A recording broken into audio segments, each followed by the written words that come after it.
Hello, my name is Phil Pereira, and I'm the Emergency Ultrasound Coordinator at the New York Presbyterian Hospital in New York City. And welcome to Soundbites Cases. In these short educational video modules, we hope to cover a range of topics in basic and advanced ultrasound applications.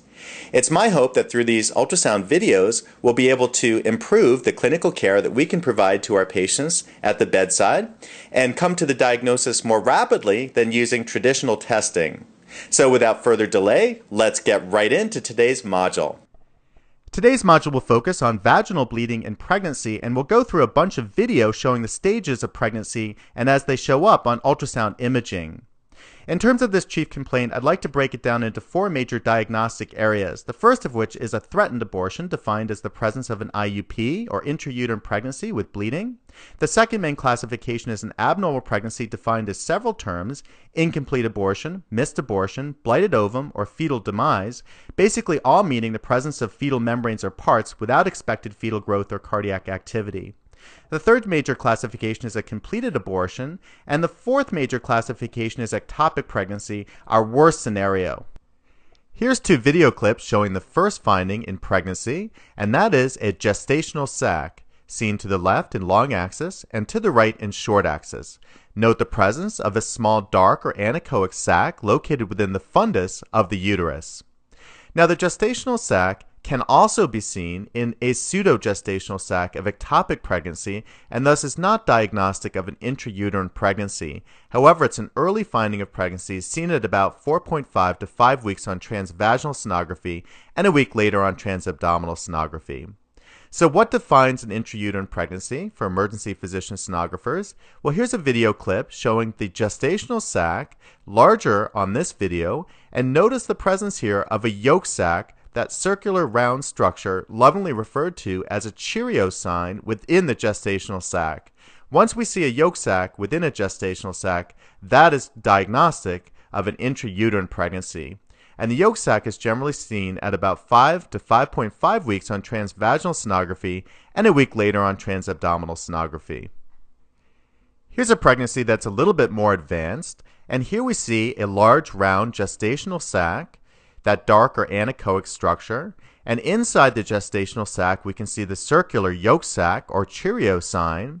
And let's look just to the left of the yolk sac here, and now we appreciate the presence of a tiny fetal pole.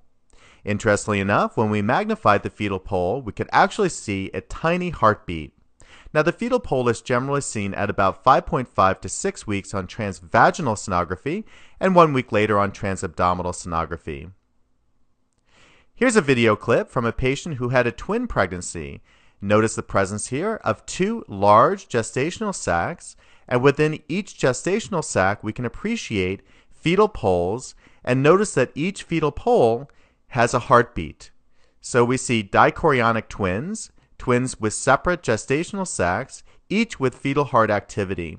As a general rule, fetal heart activity is seen at about 6 weeks on transvaginal sonography and a week later on transabdominal sonography. Here's a 7-week intrauterine pregnancy on transvaginal sonogram. Notice here the presence of a large gestational sac, and importantly, note the rim of uterus that surrounds the gestational sac. We see the circular yolk sac anterior, and note the fetal pole with well-developed cardiac activity.